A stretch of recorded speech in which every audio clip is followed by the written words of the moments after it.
Shalom semuanya, silakan duduk. Ini bagian kedua dari seri kita dengan judul yang emang kurang enak. Saya bacanya sampai sekarang pun masih kurang enak. Judulnya Foolish Judge, Hakim yang bodoh. Dan di dalam seri ini Tuhan lagi bawa kita untuk move beyond borders of pride. Ya, salah satu penghalang terbesar untuk hidup seutuhnya bagi Tuhan adalah kesombongan. Dan kesombongan minggu lalu kita belajar bahwa itu seringkali ditanamkan sejak kecil. Pride itu homemade, kesombongan itu nampaknya kita harus terima, suka atau nggak suka, dibuat di rumah biasanya. Dan hal apapun atau siapapun yang kita andalkan lebih dari Tuhan biasanya akan anak kita andalkan juga. Dan minggu lalu makanya kita bahas ketika ayah ibu Simpson yang akhirnya ibunya khususnya mandul, saudara, dan nggak bisa punya anak, tuh malaikat menyamperin dia khusus untuk bilang kamu akan mengandung. Dan mereka langsung bertanya, oke, anak ini, dia bilang anak ini akan khusus karena akan dipakai oleh Tuhan secara luar biasa. Dan mereka langsung bertanya, kita mesti ngapain, gimana cara gedeinnya nanti. Minggu lalu kita bahas itu, dan jawaban malaikatnya unik. Dia ngomong dua hal yang sama. Dia bilang kamu harus jaga dirimu. Loh, gimana cara gedein dia? Kamu harus jaga dirimu dari minuman keras, dari makanan yang gak boleh. Jauhin dirimu dari hal-hal seperti itu. Kenapa orang tuanya yang disuruh menjauhkan diri dari semua itu? Karena sekali lagi, pride itu homemade. Sekali lagi anak kita akan selalu jatuh, buah jatuh gak jauh dari pohonnya. Dan itu kita pelajari minggu lalu, dan hari ini kita sampai ke minggu lalu judulnya Miraculous. Betapa keajaiban atau mujizat yang kita alami dalam hidup justru seringkali yang membuat kita juga lebih berasa spesial daripada orang lain, sehingga ada kesombongan yang timbul. Unik betapa bahkan mujizat pun bisa menghasilkan kesombongan. Dan hari ini ada satu lagi yang sangat bisa dan sangat paling sering membuat orang jadi sombong. Hari ini judulnya gifted. Judulnya berbakat atau memiliki karunia. Dan hal itu yang paling sering bikin manusia jadi sombong. Hari ini ulang tahun adik saya, yang julukannya, hari ini pas banget ulang tahun dia ya. Yang julukannya di para teman-teman yang lain, teman-teman bahkan teman-teman artis, adalah sebagai orang yang maruk bakat, maruk talenta. Itu julukannya dia. Dari kecil saya tahu itu, saya pikir saya doang yang berasa gitu karena saya agak mungkin ada sedikit ngiri sama dia karena dia kece dari lahir. Tapi saya kayak gini dari lahir memang.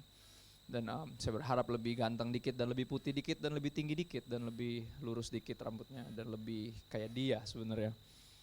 Tapi tanpa saya sadar seringkali dia pengen jadi kayak saya. Itu yang saya pelajari sejak kecil. Dan dua-duanya kita selalu cenderung mengingini talenta orang lain. Kita berharap, gue berharap gue memiliki talenta sebanyak dia. Pasti akan lebih mudah hidup gue, akan lebih banyak kesempatan yang ada dalam hidup kita. Tapi hari ini saya dedikasin buat dia sebagai pastinya teguran dari seorang kakak yang mengasihi adiknya. Dan ini teguran pertama buat saya dulu. Ya, saya gak pernah bagiin sesuatu di tiap-tiap minggu, sesuatu yang bukan buat saya. Karena kita semua posisinya sama, saudara. Kita lagi berusaha semampu mungkin untuk menjadi seperti Kristus. Gak ada yang lebih tinggi di sini. Gak ada kasta di rumah Tuhan. Kita semua anaknya. Walaupun ada anak yang lebih tua, tapi kita semua anaknya. Ya, kita semua dikasihi dengan sama, kita semua diberi kesempatan yang sama. Diundang untuk merasakan hatinya Tuhan. Walaupun talentanya, bakatnya berbeda-beda. Ya, gak ada kasta di rumah Tuhan. Yuk kita bahas langsung tentang hidup Simpson ini. Dan hari ini judulnya tentang talenta, tentang bakat, tentang gifted, dikaruniai. Dan kita tahu Simpson, kalau bisa dibaca di Alkitab, saudara, saya harap saya gak kurang teliti bacanya. Tapi kalau ada satu tokoh yang masuk kategori memiliki super power, oke. Kita kalau dengar superhero, tokoh-tokoh itu, pahlawan-pahlawan yang itu paling itu bikinan orang, Spider-Man, Superman, tapi ini ada Simpson. Dari kecil yang bikin saya tercengang sama Simpson adalah itu, dia digambarkan memiliki super power. Dia semacam Hulk tapi nggak hijau. Dia semacam Hulk tapi nggak hijau, badannya nggak sampai gede kayak raksasa kayak si Goliath, tapi kekuatannya nggak ada yang ngalahin, nggak ada yang bisa ngikat dia, nggak ada yang bisa kurung dia, nggak ada yang bisa lawan dia. Bahasa Ambonnya, saya nggak ada lawan. Itu Simpson. Dan Simpson selalu bikin saya kalau lagi dengar kisah Alkitab tuh gini. Gitu. Karena buat saya, gila ini superhero. Dalam artian sebenar, dan Alkitab, semuanya ditulis di Alkitab berarti pernah kejadian. Ada orang yang kayak gitu kekuatannya. Saya mau, Ditambah lagi tambah bengong, tapi bengongnya lama-lama jadi bengong jijik karena pas dia denger kisahnya. Kok gitu? Pahlawan Alkitab gitu. Ujung kisahnya kan gak enak. Ya, ujung kisahnya bahkan di tengah sepanjang perjalanan hidupnya pun dia dikenal sebagai orang yang dablek, dan minggu depan kita akan pelajari semua itu. Untuk membawa kita keluar dari borders, pride, dari batasan untuk mengikut Tuhan, yaitu kesombongan. Ya, kita akan lihat beberapa ayat ada di slide semua. Hakim-Hakim 14 mulai ayat 5.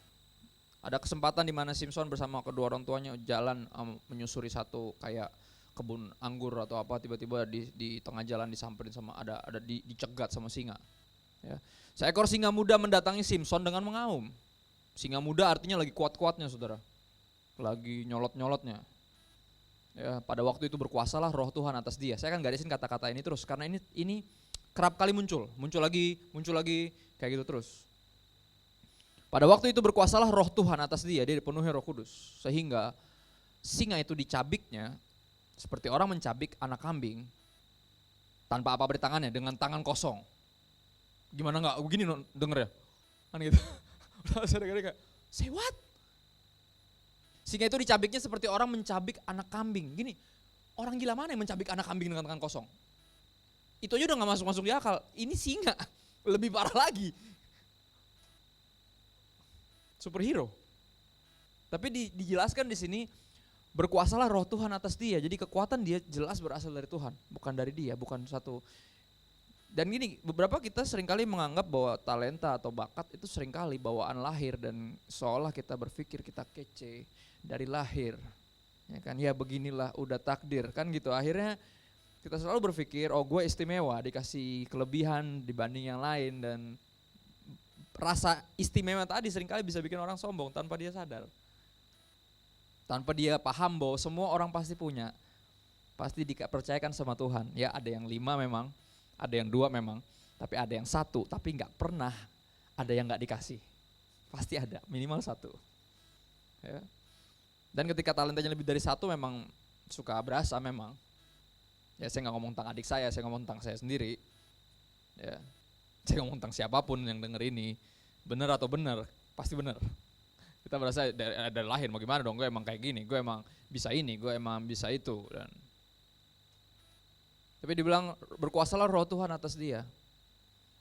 Ya, jelas kekuatannya berasal dari Tuhan, dan kekuatan apalagi untuk mencabik-cabik singa dengan tangannya. Disobek-sobek singa, saudara. Saya bisa sobek-sobek singa, gambar singa. Bisa, tapi kalau singa beneran gak mungkin bisa. Maju lagi sedikit.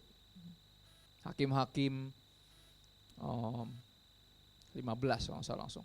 Boleh maju sedikit, kita lihat di slide kita. Hakim-Hakim 14 masih ayat 19. Maka berkuasalah Roh Tuhan atas dia, atas Simson, lalu pergilah ia ke Askelon dan dibunuhnya 30 orang di sana.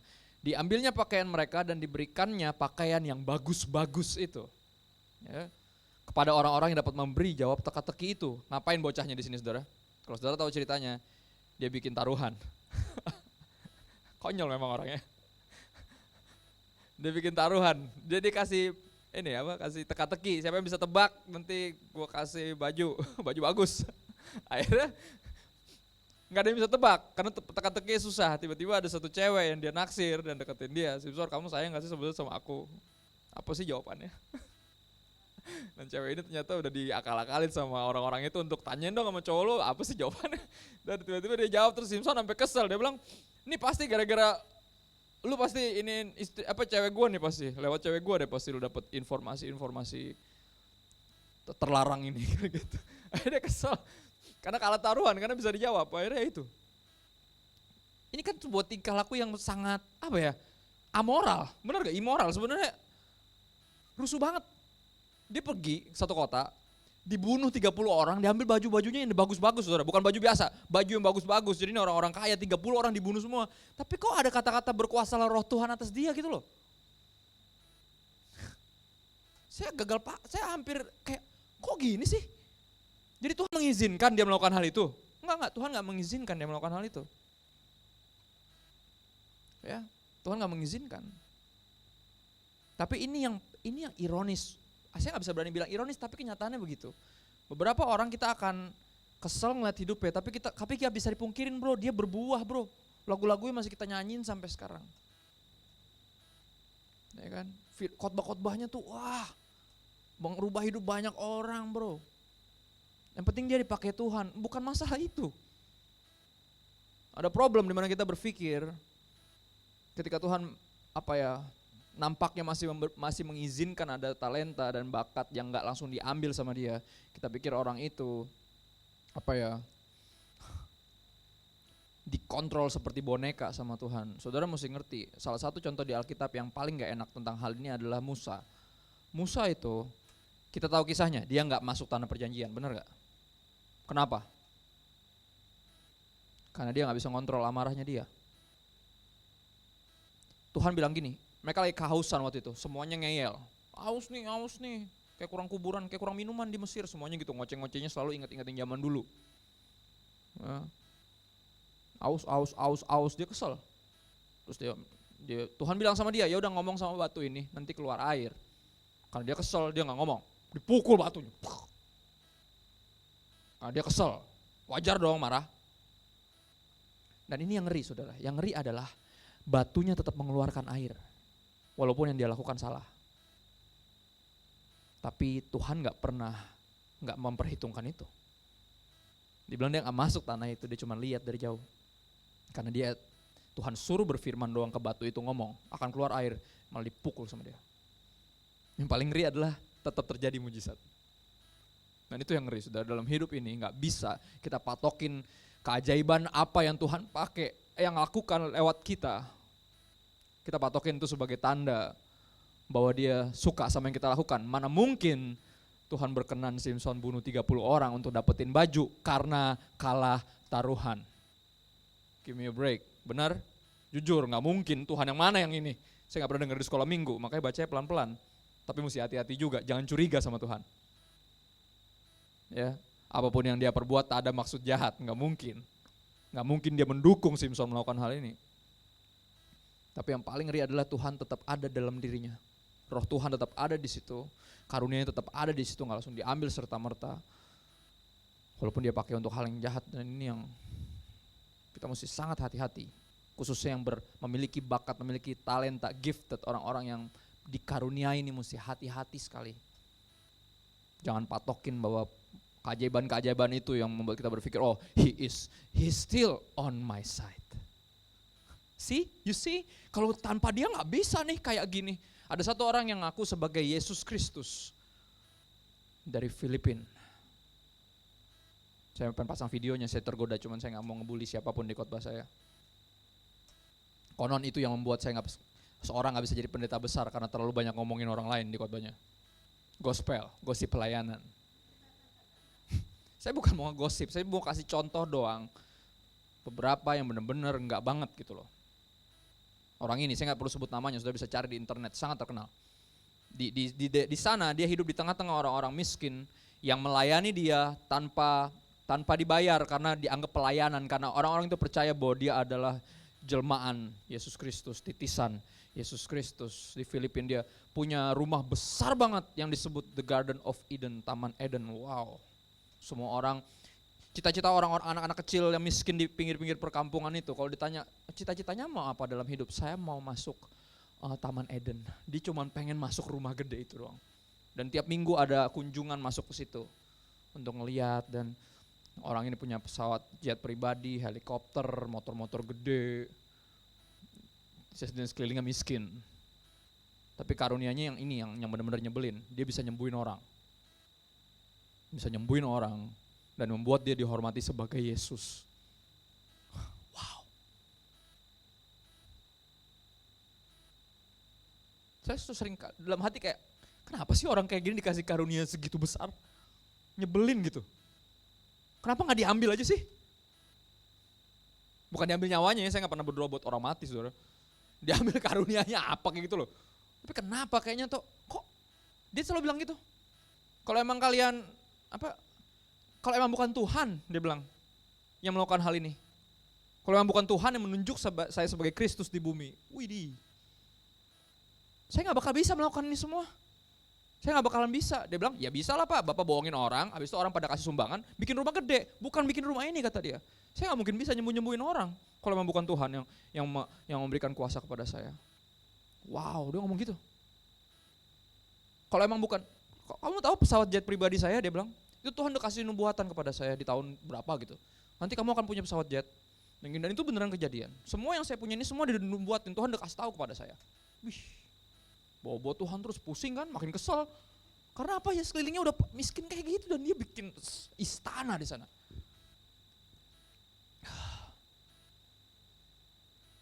Dia bilang gitu. Kalau emang bukan Tuhan gak akan bisa kayak gini, tapi kalau emang ini Tuhan, kalian bisa sakit hati karena ngiri sama saya. Kata-kata terakhirnya itu. Gila, langsung kayak wow.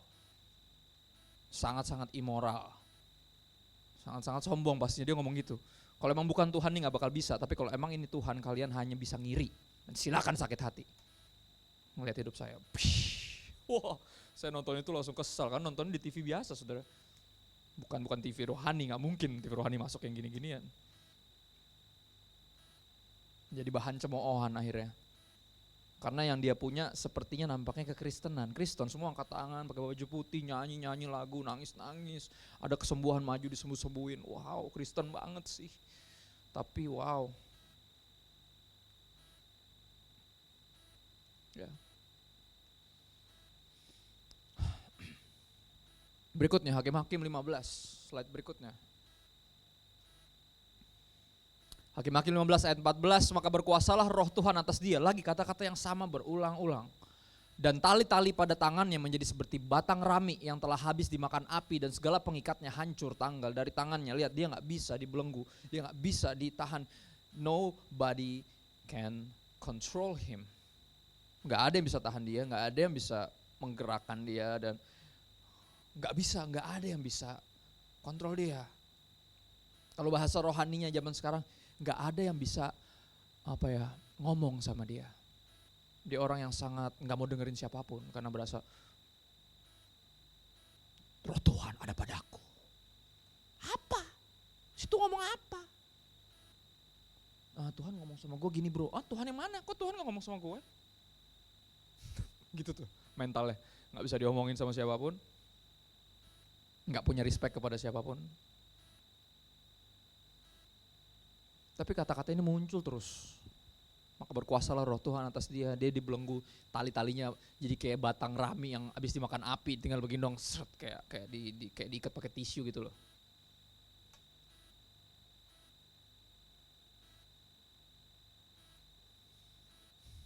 Berikutnya. Nah ini ada momen dimana menarik. Dari tadi kita lihat pola ya. Pada waktu itu berkuasalah roh Tuhan atas dia. Ada pola itu. Setiap kali dia melakukan hal-hal yang benar-benar luar biasa. Ada satu waktu di mana nggak ada ayat itu. Saya agak curiga tapi saya perhatiin. Dia bilang gini, tengah malam ia lalu pergi ke pintu gerbang kota. Rusuh banget orang. Ia mencabut pintu itu seluruhnya dengan tiang-tiang serta palang-palangnya sekaligus. Jadi ada waktu di mana momen di mana akhirnya dia menyerahkan diri untuk ditangkap. Oke, ya udah gue menyerahkan diri deh kalau emang itu yang lu mau. Ya orang-orang Filistin bilang, Simpson, sini kamu serahkan diri. Tapi jangan ngerusuh. Serahkan diri biar, ada ancaman entah kotanya ntar mau dibakar atau apalah kayak gitu. Dia bilang ya udah deh gue datang. Kasarnya bahasa Belanda kali ya, kasih fur. Ya gue kasih fur dah, gitu. Masuk penjara akhirnya dia, nggak tidur dia sampai tengah malam dia langsung bongkar penjaranya. Ya tengah malam ia bangun pergi ke pintu gerbang kota, ia mencabut pintu itu seluruhnya dengan tiang-tiangnya serta palang-palangnya sekaligus. Kemudian dia mengangkat pintu itu di atas pundaknya dan membawanya ke puncak bukit. Wow.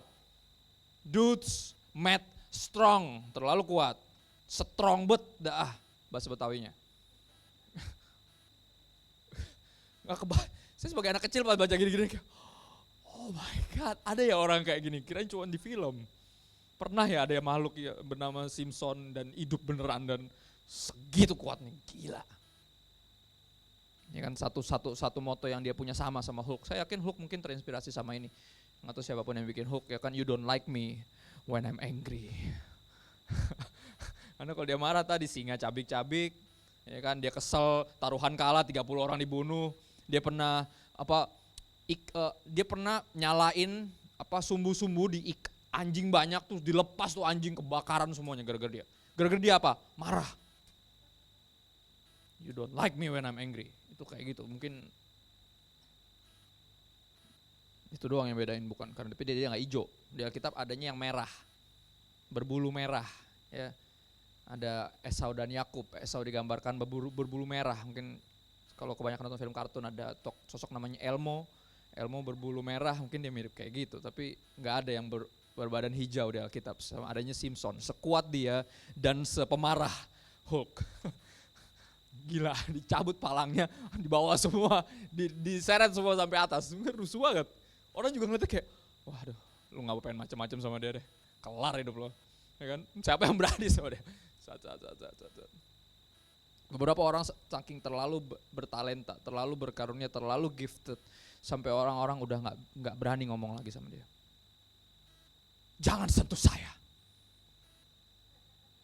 karena saya masih dipenuhi Roh Kudus. Wah, kan gitu kan gayanya kan? Dia kayak gitu tuh. Kalau dia ngamuk, pada waktu itu berkuasalah Roh Tuhan atas dia. Ayolah, Yesus cuman jangan pakai ayat itu ketika Yesus siapa yang nyentuh gua. Yesus nggak nanya gitu karena dia bete dipegang-pegang, bukan. Dia nggak pernah bete. Dia hamba Tuhan yang paling accessible di sepanjang sejarah dunia. Dia yang paling mudah ditemui dibanding yang lain-lain yang udah terlalu besar dan nggak pengen sampai disentuh. Ayatnya kan, di situ Yesus marah. Enggak, Yesus nggak marah. Yesus penasaran siapa yang nyentuh gua. Dengan iman sebesar itu sampai ada kuasa yang keluar dari gua. Imannya terlalu besar. Siapa dia? Bukan mau dihakimi, bukan bete dipegang-pegang, pegang-pegang, bayar. Enggak gitu. Dia enggak bayar kalau bikin mujizat. Dia enggak pernah nahan siapapun untuk sentuh dia cuma nanya siapa yang pegang aku. Imannya sebesar itu sampai ada kuasa yang keluar dari dalam aku dan perempuan itu. Yang secara seremonial dia enggak boleh satu nyentuh laki-laki karena ini bukan muhrim. Itu bahasa Arab, tapi bahasa Yahudinya saya enggak tahu, saya enggak sepintar itu. Oke. Bukan cuma itu doang, dia sakit pendarahan hampir seluruh hidupnya, hampir setengah hidupnya dia pendarahan. Dan udah jelas orang yang lagi sakit haid itu nggak boleh, ada peraturan Yahudi nggak boleh sama sekali untuk siapapun deketin dia, nggak boleh, itu akan najis. Tapi dia karena dia tahu Yesus adalah Kristus, Yesus adalah Mesias itu, karena dia percaya kitab Habakuk itu kalau padamu akan terbit surya kebenaran yang ada kesembuhan di sayapnya. Dan zaman itu orang Yahudi pakai yang sampai sekarang masih ada syal doanya itu, Sidzi namanya. Dan di ujungnya ada ujung itu dibilang ujung sayap dan dibilang di situ ada kesembuhan. Dia percaya Yesus Mesias, dia percaya Yesus Tuhan, dan dia percaya kalau dia pegang ujung sayapnya dia sembuh. Dan dia angkat tangan dengan takut. Saya yang pegang. Dan Yesus memuji iman perempuan ini. Dia nggak accessible, itu Tuhan kita. Tapi somehow people are too gifted sampai berasa kayak ada krunya, ya kan? Minggir. Apaan nih?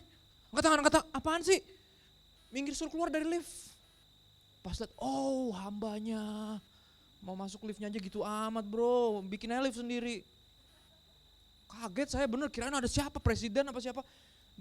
Di rokok gini langsung, nggak pakai disuruh keluar lagi.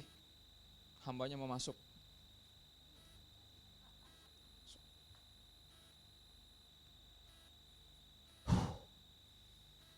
Sekali lagi nggak ngegosip saya, saudara. Saya ada di situ. Saya nggak ngomongin orangnya. Saya lagi ngeliat betapa karunia itu loh, bisa bikin orang sampai segitunya. Saya berharap kalau siapapun dari kita, termasuk saya jadi hamba Tuhan sebesar itu, kita tahu kita tetap yang paling kecil di kerajaan sorga. Yesus memuji, satu-satunya hamba Tuhan yang Yesus puji itu nama Yohanes Pembaptis. Dia kelahirannya sama ajaibnya dengan kelahiran Simpson. Tapi Yohanes dicatat nggak pernah membuat satu tanda pun, dia nggak sebegitu berbakatnya, dia nggak sebegitu gifted. Tapi Yesus puji dia sebagai hamba Tuhan terbesar yang dunia pernah punya. Tapi Yesus bilang bahkan dia pun terkecil di kerajaan sorga. Nggak ada kita yang terlalu bertalenta, terlalu gifted sampai berasa kita udah Yesus 12, kita 11, kita 11-12 sama Yesus. Jadi minimal kalau zaman Yesus masuk itu semua orang lepasin jubahnya, minimal kalau kita, hambanya, langsung semuanya buka jas, langsung silakan pak, suruh lewat, yang gitu-gitu. Jangan pernah lupa, di mobil saya ada beberapa gantungan, saudara, mungkin saya pernah cerita, beberapa orang pernah dengar kisah ini. Di mobil saya ada beberapa gantungan, yang pertama kalung salib yang terbuat dari uang. Aneh, ada salah satu om saya kasih kalung salib kepada istri saya, omnya dia. Bentuknya uang, $1 yang koin 1 sen. Dibikin salib, 4 ke bawah, 3 ke samping masalah. Saya gantung. Untuk ingetin saya layani siapa? Tuhan atau Mamon? Ya, karena tampaknya sekarang job sebagai pendeta itu menggiurkan. Itu salah satu job opportunities. Beberapa orang bilang kayak, ini prospek nih. Beberapa orang ngiler itunya. Ngiler, enak banget cuma ngoceh-ngoceh. Jualan kata-kata kalau kata temanku. Jual bacot. Saya buat ingetinnya di situ gantung. Siapa yang saya layani? Tuhan atau Mamon? Satu digantung situ. Satu lagi ada, sekarang udah diturunin karena cukup gede ngalingin jalan. Terus istri saya agak malu, ada gantungan Hulk yang saya beli dari Indomaret. Situ gede. Kenapa? Karena saya seorang pemarah, saudara, jujurnya. Sangat pemarah. Dan cukup nyebelin ketika saya marah. Dan saya paling sering marah di mobil. Semua orang salah di mata saya. Jadi ada yang belok ini, ini pasti SIM-nya nembak. Oke, apa aja saya komenin pokoknya. Ih, ngumpet, jago banget tuh polisi. Pokoknya apapun saya komenin, dan istri saya bilang, bisa gak sih gak ngedumel? Dan akhirnya saya ingat tokoh ini, you don't like me when I'm angry, lebih tepatnya nobody likes you when you're angry. Saya gantung itu, biar kalau lagi mau marah saya lihat Hulk, oke saya gak mau jadi Hulk, karena nyebelin. Nobody likes you when you're angry, saya gantung di situ, akhirnya kegedean dicabut sama istri saya. Tapi ada satu yang menarik di depan ada yang gantungan yang palanya gini-gini. Biasanya kan anjing kan, nggak, keledai, itu kan keledainya si Winnie the Pooh tuh, temennya yang buntutnya copot mulu tuh, yang tiap episode pasti dia lagi berusaha nempelin buntutnya karena buntutnya copot mulu, di lakban kayak, di double tip kayak, pokoknya apalah gitu. Namanya Eeyore, dan dia ada di depan, dan saya selalu liatin pantatnya dia karena dia di depan saya. Untuk ngingetin saya, sekali lagi, ketika Yesus masuk Yerusalem, semua berseru Hosana, Hosana. Keledainya bisa ikut bangga, tapi bukan keledainya yang diulu-ulukan, tapi Yesus. Kita cuma keledai biar Yesus naik di atas kita. Dan biar cuma dia yang ditinggikan, kita cuma keledai. Keledai hanya bisa bersyukur bahwa dia dipakai oleh Yesus. Ingetin saya tuh, saya selalu lihat bukan cuma keledai, saya nggak lihat kepalanya gini-gini. Ingetin saya ngeliat pantatnya, saudara. Karena itu yang orang lain lihat ketika saya mulai bertingkah, mulai berasa bangga ketika ada yang kayak, luar biasa firman Tuhan hari ini. Saudara, hambanya telah dikirim oleh Tuhan. Ini langsung nih, kesombongan naik sampai ke sini, saudara, udah keluar gitu kayak, gue gitu loh, pengen ngomong gitu rasanya. Tapi saya ingat tuh pantat keledai di mobil saya. Dan kalau saya bertingkah kayak gitu, orang lihat orang kayak ngeliat keledai dari belakang, terus kayak, lagu-laguan apa sih ini bocah? Gitu, bahasa Betawinya. Itu yang saya tahu di pandangan orang ketika ngeliat hamba Tuhan yang bertingkah. Dan saya gak pengen dapati sebagai yang bertingkah kayak gitu. Seberapapun giftednya, dan saya percaya saudara juga seberapapun giftednya kita. Again, kita cuma keledai. Yang somehow ikut ambil bagian dalam kisah Yesus. Terkenal banget kisah itu ketika Yesus naik keledai masuk ke Yerusalem. Bahkan kisah itu ditulis ratusan tahun sebelumnya. Ada nubuatan tentang hal itu. Lihat, penyelamatmu datang menaiki seekor keledai muda. Udah dinubuatin bahkan. Lihat dong, gue ada di nubuatan nih, keledai. Baca, ya kan gak bisa nyompong, gimana cara ya? Keledai. Jadi ada momen di mana Simpson melakukan hal yang luar biasa, tapi roh Tuhan gak ada pada dia. Jelas Tuhan di sini jelas-jelas berbicara bahwa dia sangat tidak berkenan dengan apa yang dia lakukan ini. Karena selalu ada pattern tadi. Pada waktu itu dipenuhi dia dengan roh Tuhan. Roh Tuhan memenuhi dia, turun atas dia. Ada pattern, tiba-tiba di ayat ini gak ada. Pastinya roh Tuhan gak menguasai dia ketika dia terus memilih untuk memilih jodoh-jodoh yang lebih tepatnya bukan jodoh. Saudara gini, bukan jodoh ketika dia menjauhkan kita dari Tuhan. Itu disebut bukan jodoh, namanya bodoh. Beda satu huruf memang, tapi beda jauh. Bukan jodoh itu. Jodoh dari Tuhan gak mungkin menjauhkan kita dari Tuhan. Gak mungkin. Bodoh itu, bukan jodoh. Sekali lagi, camkan di kepala. Oke? Kalau udah mulai ada yang ganteng dan seksi dan hot, alasannya paling sebel adalah gitu. Oke, anak mentor saya datang kayak, nah dia naksir sama aku, kok gitu ya. Aku lagi jadian nih sama ini, kok gak bilang-bilang jadian? Ya emang situ bapak gue, ya bukan juga sih, cuman kan gue sedikit banyak kakak rohani loh, masa sih gue gak tahu lu jadian sama siapa? Ini, gereja di mana? Ya mana-mana sih, maksudnya apaan mana-mana?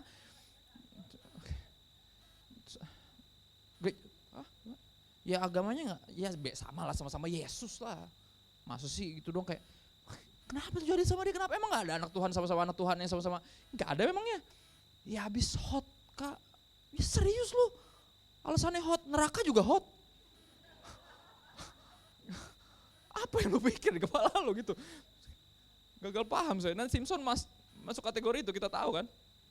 Dan jelas Tuhan tidak berkuasa, roh Tuhan tidak berkuasa atas dia ketika dia lebih memilih untuk ikutin keinginan dagingnya dibanding keinginan roh, karena keinginan roh berlawanan dengan keinginan daging, benar? Somehow dia tetap gifted, itu yang nyebelin dari kisah ini, saudara. Somehow Tuhan tetap bisa pakai dia punya kerusuhan itu untuk memuliakan Tuhan. Dan gini, ini yang menarik, saudara, jangan cuman selalu bilang kayak yang penting kan dia dipakai Tuhan. Semua dipakai Tuhan, jangan pernah lupa itu. Semua dipakai Tuhan, segala sesuatu dipakai Tuhan untuk kepentingan dia. Segala sesuatu, jangan pernah lupa Yudas juga dipakai Tuhan. Ayo, gimana? Mau jadi Yudas? Mau gak? Jangan selalu pakai alasan itu. Tuhan pakai semuanya, karena Tuhan atas semuanya. Dia bisa rancang semuanya, apapun dan siapapun, untuk memuliakan dia. In the end of the day, saya pernah dengar satu hamba Tuhan yang berbicara tentang orang-orang yang gak percaya Tuhan, yang disebut sebagai ateis.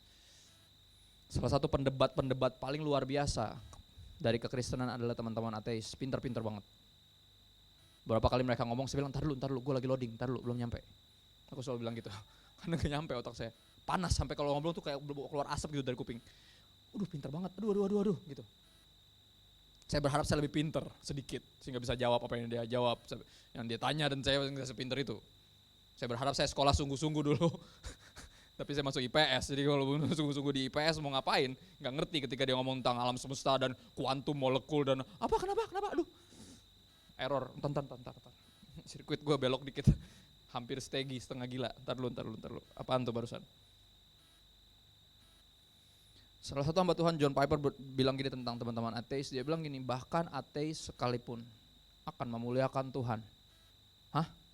Gimana maksudnya? Mereka percaya Tuhan aja enggak? Di akhir dari semua ini, mereka akan terbukti salah dan Tuhan itu benar. Dan itu akan memuliakan Tuhan.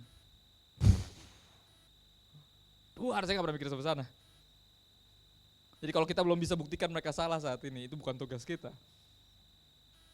Kita beritakan kebenaran dan mengundang dia untuk percaya, seperti kita juga diundang untuk percaya, benar? Tuhan juga gak gampang loh meyakinkan kita, jangan salah, beberapa kita terlalu dablek dan sampai level sekarang karena kita terlalu sulit diyakinkan. Bahkan Tuhan yakinin kita aja susah. Jadi kita berharap kita yakinin teman-teman kita yang gak percaya Tuhan gampang gitu. Terus saja beritain kebenaran, kasihi mereka. Stick with them, bear with them, bertahanlah bersama mereka, terus ngobrol. Sampai pandangan mereka ntar berlawanan dengan pandangannya sendiri, berharap. Tapi ada yang terlalu pintar sampai gak punya pandangan yang berlawanan. Dan pada harinya nanti, pada waktunya semua lidah akan mengaku dan semua lutut akan bertelut bahwa Yesus adalah Tuhan. Dan bahkan kehadiran teman-teman itu pun akan memuliakan Tuhan, dan itu ya yang ngeri. Gak ada yang gak memuliakan Tuhan. Jadi bagi kita semua yang berkarunia hari ini adalah bukan pilihan untuk memuliakan Tuhan atau enggak. Itu sesuatu yang pasti. Everyone is a part of His glorification. Everyone will magnify the Lord. Tapi which part that we take? The good part or the bad part? There's Judas, there's Simpson. What part? There's Jonah, what part? There's Moses, or there is Christ, part yang mana? Yang Simpson atau yang Yohanes Pembaptis? Yang Yudas atau yang Petrus? Karena Petrus juga menyangkal Yesus. Dia juga berkhianat. Semua murid gak ada kok ketika Yesus disalib. Tinggal satu orang, sisanya cewek-cewek kan. Murid-murid yang dibilang hampir bisa dibilang hampir kayak gak diakui, tapi selalu mengiring Yesus. Selalu paling percaya ketika murid-murid lain udah mulai desperate, mati, dia jagoan kita. Dua perempuan itu datang ke kuburan karena tahu Yesus bilang pada hari ketiga dia mau bangkit. Tapi kalau gak bangkit, at least kita mandiin lah ininya, jasadnya. At least kita nyekar lah, itu ya mentalnya. Tapi Yesus benar-benar bangkit dan mereka bilang, bangkit beneran. Kayak serius loh, pada ngeliat sendiri. Yang mana? Which part that we take? Berapa lagi saudara? Kita akan lihat berapa ayat. Maju lagi sedikit. Lukas 10 ayat 19 sampai 20. Saudara bisa buka ke sana kalau enggak ini. Kalau kita punya waktu kayaknya masih punya. Ada momen di bawah judul kembalinya ke 70 murid. Jadi ke 70 murid Tuhan memberikan kuasa kepada mereka. Ya. 70 murid diutus semua dan mereka balik seneng banget. Karena mereka somehow memiliki karunia-karunia itu yang sebelumnya mereka gak miliki. Dan mereka melakukan perkara-perkara dahsyat. Gifted. Kemudian ke 70 murid itu kembali dengan gembira dan berkata, Lukas 10 ayat 17, Tuhan, juga setan-setan takluk kepada kami demi namamu. Lalu kata Yesus kepada mereka, aku melihat iblis jatuh seperti kilat dari langit. Dia ngomong tentang siapa? Lucifer. You know what? Lu bangga karena karunia? Come on, gue akan ceritain lu satu kisah. Ada satu, bukan orang, malaikat. Penghulu malaikat. Dan dia yang paling gifted yang ada. Dibuang dari sorga. Gila, kaget pasti murid-murid lagi bangga-bangganya berharap kayak, wah itu dia baru murid-murid gue keluar biasa. Kalian jadi seperti aku 12 kalian 11 12. Mereka berharap ada pujian dari mulut Yesus. Yesus langsung ingetin mereka, lu tahu Lucifer kan? Yang dibuang dari sorga itu. Yang konon kalau menurut angelologi teman-teman Yahudi, tubuhnya terdiri dari 5 alat musik. Kalau dia gerak aja nih, simfoni sorga berbunyi. Mungkin kalau dia kentut aja merdu, mungkin. Saya gak tahu, karena dia bilang 5 alat musik di tubuhnya. Wow, sangat gifted. Sangat gifted. Bahkan yang kayak gitu aja dibuang dari sorga. Karena jujur, Tuhan gak butuh karunia kita. Tuhan gak butuh bakat kita. Kasarnya Tuhan gak butuh kita. Paulus sampai bilang, Paulus loh, orang yang sampai dikasih duri dalam daging untuk gak sombong karena pernyataan-pernyataan luar biasa yang Tuhan kasih ke dia. Karena hal-hal yang dia bisa tahu loh. Ada orang teriak-teriak kayak, orang-orang ini adalah utusan Tuhan, mereka memberitakan kebenaran. Dan Silas sudah senang banget, enak banget ya punya fans, kata dia. Diam lo setan, keluar. Paulus doang yang tahu orang itu kesetanan. Dibilang dia pernah diangkat sama Tuhan sampai sorga tingkat ketiga. Tapi bahkan dia bilang gini, Allah kita di sorga tidak dilayani dengan tangan manusia seolah dia kekurangan apa-apa. Bahkan dia aja ngerasa gak penting bagi sorga. Saya berdoa lebih banyak lagi dari kita yang punya mental itu. Karena ketika kita ngerasa kita gak penting bagi sorga, kita akan sangat bersyukur bahwa sorga ajakin kita masuk di timnya. Kita tahu ini tentang bukan berbagi tugas doang. Kalau berbagi tugas kayaknya berat. Tapi ini berbagi sukacita.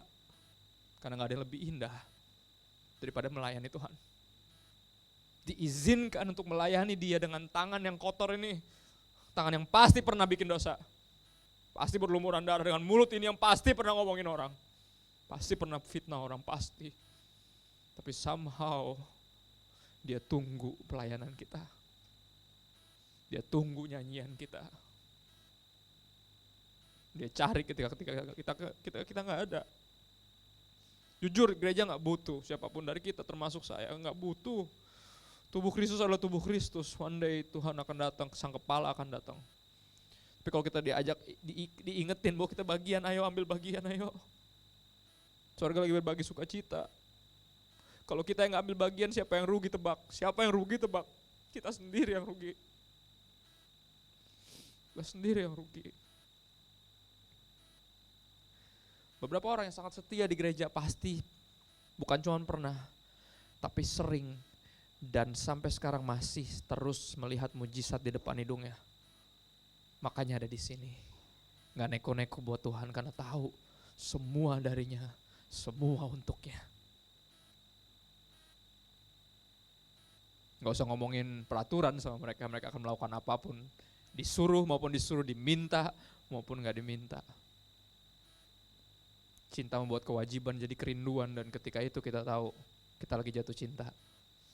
Ketika semuanya jadi gak berat lagi, gak ada lagi terpaksaan sama sekali. Sesungguhnya aku telah memberikan kuasa kepada kamu untuk menginjak ular dan kalajengking. Dan kalajengking dan kuasa untuk menahan kekuatan musuh, sehingga tidak ada yang akan membahayakan kamu. Namun demikian janganlah bersukacita karena roh-roh itu takluk kepadamu, tapi bersukacitalah karena namamu ada terdaftar di sorga. Sekali lagi, Yesus ngomong, sesungguhnya aku telah memberikan kuasa kepada kamu, namun demikian janganlah bersukacita karena itu. Janganlah bersukacita karena engkau kuberikan kuasa, karena engkau memiliki talenta, memiliki karunia rohani. Jangan bersukacita karena itu, bersukacitalah karena namamu terdaftar di sorga, walaupun itu daftar yang paling terakhir, sebagai yang paling kurang penting di kerajaan sorga. Bersukacitalah karena itu. Talenta, bakat, dan karunia rohani gak lebih penting. Gak lebih penting. Gak lebih penting buat Tuhan dibanding hati kita, kerelaan kita. Kenapa? Karena orang yang hatinya udah dimenangin sama Tuhan, mereka akan memberikan segalanya bagi Tuhan, termasuk talentanya, termasuk bakat, termasuk karunianya, termasuk hartanya, termasuk seluruh keberadaan dan hidupnya. Itu otomatis. Makanya Tuhan lagi berusaha ambil siapa? Berusaha pesona apa? Hati kita, itu yang dia berusaha ambil. Itu yang berusaha dia sentuh, dia tangkap, dia peluk. Makanya dia mati di kayu salib. Untuk bikin kita jatuh cinta. Karena berkat seringkali bukan bikin kita jatuh cinta, malah menjauhkan kita dari Tuhan. Somehow. Kenyataannya adalah gini saudara, berkat seindah apapun akan menjadi kutuk di tangan seorang penyembah berhala. Itu problemnya. Bukan salah Tuhan memberkati kita, bukan salah Tuhan memberikan kita karunia, tapi salah kita menyembah berhala. Dan semua yang indah itu yang Tuhan berikan, yang kita bilang baik, bahkan sangat baik, semuanya berubah jadi kutuk buat kita, menjauhkan kita. Salomo memiliki 1000 istri dan 1000-1000-nya menjauhkan dia dari Tuhan. Jangan bilang itu jodoh, sekali lagi itu bodoh. Berapa orang yang masih kaya gak mau ke gereja? Belum kapok, belum kena batunya, belum gak bisa apa-apa. Yang masih mampu, yang masih punya banyak karunia, masih sehat, masih punya banyak segala impian yang mesti dikejar, termasuk di hari Sabat.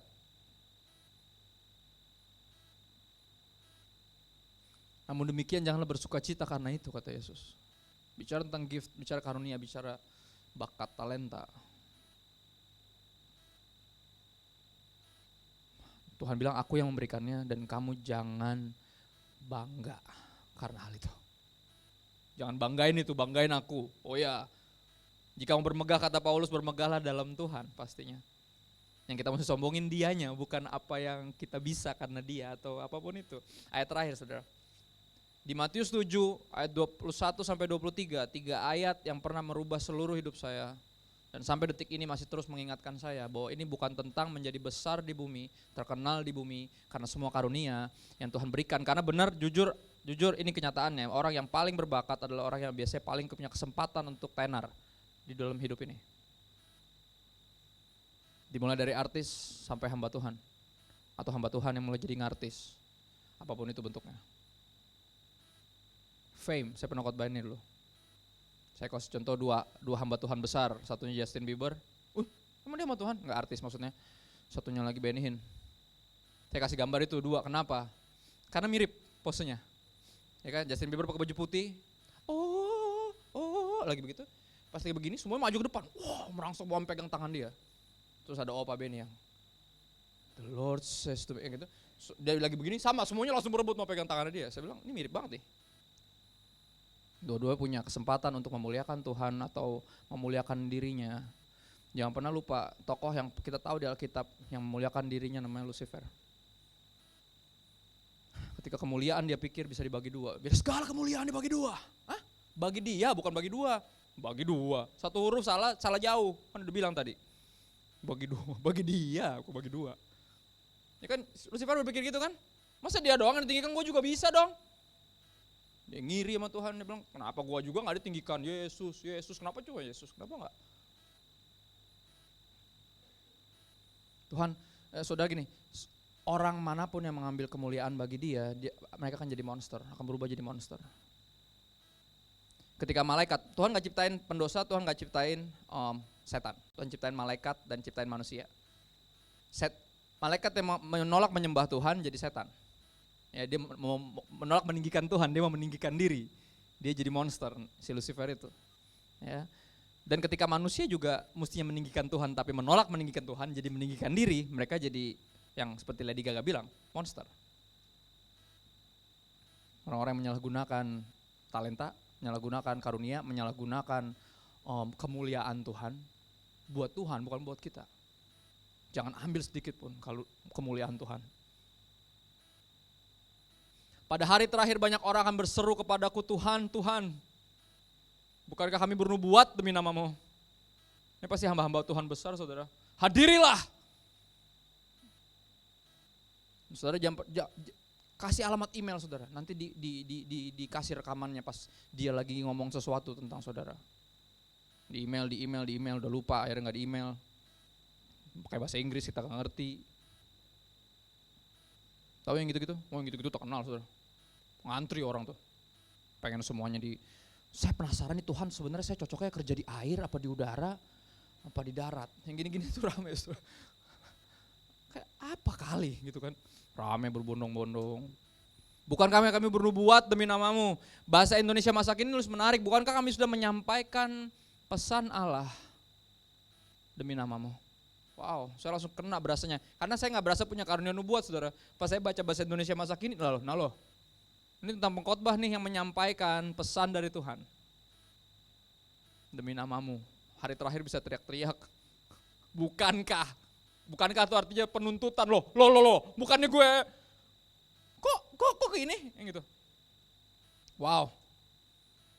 Demi nama-Mu dan mengusir setan demi nama-Mu tentunya ya kan. Yang rindu dilepaskan, ya kan gitu-gitu semua datang langsung ngantri semua. Dan mengadakan banyak mujizat, sekali lagi ini yang paling sering, paling jadi komoditi, bikin rame gereja jualannya kan. Kebaktian kebangunan rohani atau KKR kesembuhan dan mujizat dan semua datang berbondong-bondong dan bahkan yang kayak gini di hari terakhir bisa menagih Tuhan. Bukankah kami bernubuat, mengusir setan, mengadakan banyak mujizat, gak sedikit, banyak. Demi nama-Mu juga pada waktu itulah aku akan berterus terang kepada mereka dan berkata, terus terang artinya gini, sesuatu yang kita pikir kayak gini tapi ternyata sebenarnya gak kayak gitu. Dia bilang lu tahu selama ini lu mikir kayak gitu, nih gue kasih tau yang sebenarnya ya, biar lu tahu nih. Aku berkata terus terang kepadamu. Saya pernah nangis saudara, hampir bisa dibilang hampir 3 hari. Gara-gara 3 ayat ini doang. Aku tidak pernah mengenal kamu. Ini satu kata-kata yang paling saya percaya semua hamba Tuhan gak ada yang mau Tuhan ngomong kayak gini. Kita yang memperkenalkan dia. Kita yang mengaku bukan cuma kenal dia tapi dikenal olehnya. He knows my name. Gitu. Tapi dia berkata berterus terang dan dia nanya, aku tidak pernah mengenal kamu.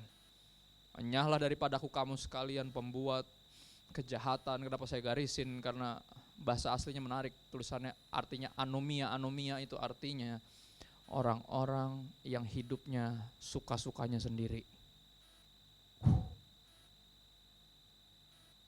Artinya kita bisa pakai karunia kita, suka-suka kita sendiri. Kita bisa bikin ibadah, mujizat dan kesembuhan KKR itu karena ya kita yang mau, bukan karena Tuhan yang suruh. Bisa, kita bisa salah gunakan semua itu. Pahit gak saudara? Sepanjang hidup berpikir bahwa kita melakukan ini semua dengan karunia dari Tuhan, dengan talenta. Berpikir bahwa ini buat dia, karena demi namanya. Tapi ternyata Tuhan yang paling tahu bahwa itu sebenarnya bukan buat dia, tapi buat kita. 2008 Tuhan samperin saya dan dia tanya, buat siapa kamu bikin semua ini? Siapa yang kamu layani? Dia cuma nanya gitu doang dan saya langsung runtuh. Semua kesombongan, semua pamrih saya sama Tuhan karena saya pikir udah pelayanan dari 2001, semua runtuh di detik dia bertanya, kamu bikin ini semua buat siapa? Saya gak tahu, saya pikir buat Tuhan dong, buat siapa lagi? Orang demi namamu ya pasti buat engkau, tapi hati kecil dia tahu kok. Ketika ada pujian itu somehow kayaknya kemuliaan bisa dibagi dua. Dan ini khotbah ini buat saya pertama saudara, bukan buat adik saya, bukan buat orang lain, pertama buat saya sendiri. Dan pasti buat kita semua. Karena penghalang terbesar, salah satu yang terbesar dari kita bisa move beyond borders kepada tujuan Tuhan, borders yang paling parah itu pride. Dan salah satu alasan kenapa orang bisa sombong adalah karena terlalu punya banyak talenta, terlalu berkarunia, terlalu berbakat, terlalu luar biasa. Hari ini Tuhan ingetin kita lagi. Ingetin kita lagi. Biar kata-kata ini jadi perenungan kita saudara. Aku tidak pernah mengenal kamu, jangan sampai kata-kata itu muncul. Bukan kayak kita nantikan, hai hambaku yang baik, engkau telah setia dalam perkara kecil. Ya. Masuk dalam kebahagiaan Tuhanmu. Bukankah itu yang kita pengen dengar dari dia? Karena kita setia dalam perkara kecil. Sebesar apapun, kesempatan kita untuk bikin mujizat seolah diizinkan sama Tuhan di muka bumi ini, di mata Tuhan itu masih perkara kecil. Jangan sampai didapati tidak setia. Jangan sampai didapati tidak setia. Jangan sampai. Nah, jadi kalau kita ngeliat anak-anak kita bertumbuh dengan semua karunia dan talentanya dan mulai dia berasa ini gara ya gue, dan itu tugas kita untuk mulai terus ingetin dia. Saya nggak lihat orang tua Simpson menasehati anaknya dalam berkaitan dengan ini. Saya nggak lihat, dan saya tahu itu sebuah pelajaran berharga bagi kita orang tua. Jangan sampai kita didapati punya anak yang berkarunia tinggi tapi kita nggak punya atau nggak manfaatkan kesempatan untuk terus ingetin dia, nak ini dari Tuhan, nak ini buat dia. Ini dari Tuhan, nak ini buat dia. Never lose sight of the goal, son. It's from Him. And it's for Him. Yuk berdoa yuk.